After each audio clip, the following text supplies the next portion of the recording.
Who authored our pledge? Are you clueless like others?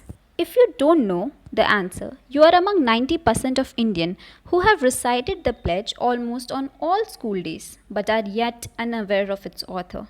Let me tell you a fact. While the national pledge seems officially national, it was never formally adopted by the Constituent Assembly or the Parliament of India and has no mention of it in the Indian Constitution even.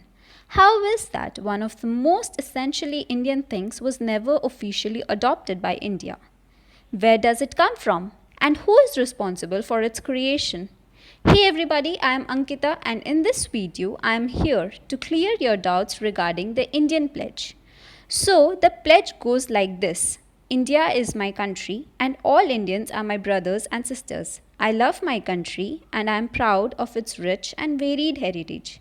I shall always try to be worthy of it. I shall give respect to my parents, teachers, and all the elders, and treat everyone with courtesy.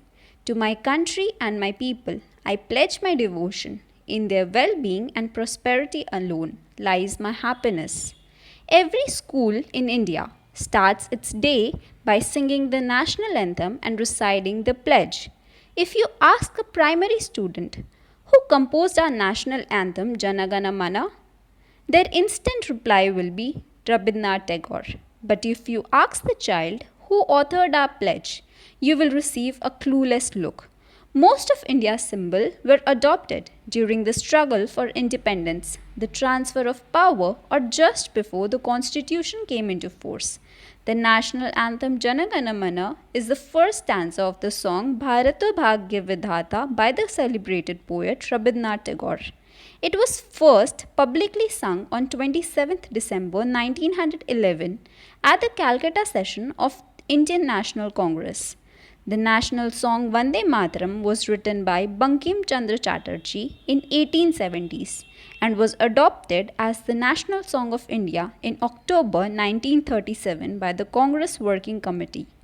Both the national anthem and the national song were formally adopted by the Constituent Assembly of India as the national anthem on 24th January 1950, but not the national pledge. The national pledge is an oath of allegiance of the Republic of India. It is commonly recited by Indians in unison at public events, especially in school and during Independence Day and Republic Day celebrations.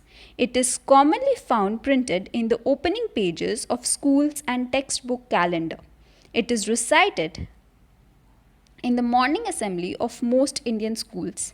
And while the national pledge seems officially Indian, the national pledge was never formally adopted by the Constituent Assembly or the Parliament of India and has no mention of it in the Indian Constitution. Strange, isn't it? So, the national pledge was authored by an individual named Pladamiri Venkata Subbarao. I know it's a difficult name to spell, but better known as Subbarao. So, he was a native of Telangana, was a neuropathy doctor and a bureaucrat. He was also a polyglot, having mastered Sanskrit, Telugu, English, and Arabic. He wrote several books in Telugu, the most famous of which is the novel Kalabhair Avadu. It is believed then that when he was the district treasury officer of the Vishakhapatnam district in 1962, he wrote the pledge and presented it to the senior leader, Teneti Vishwanadam, who forwarded it to then Education Minister PVG Raju. It is reported that then Education Minister directed all schools to ensure that the students take pledge.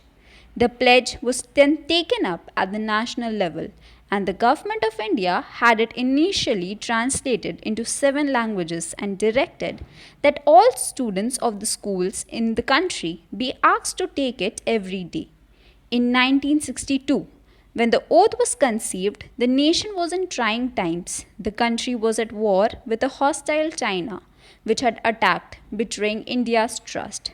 Surprisingly, it is said that Subbarao, who retired in 1971, was unaware of the fact that the pledge he wrote had now been given the same status and recognition as the national anthem and the national song, and only found about it is adoption, where he heard his granddaughter reading it from her school textbook. While Subbarao isn't normally credited with the pledge, the government of India does officially recognize him as the author.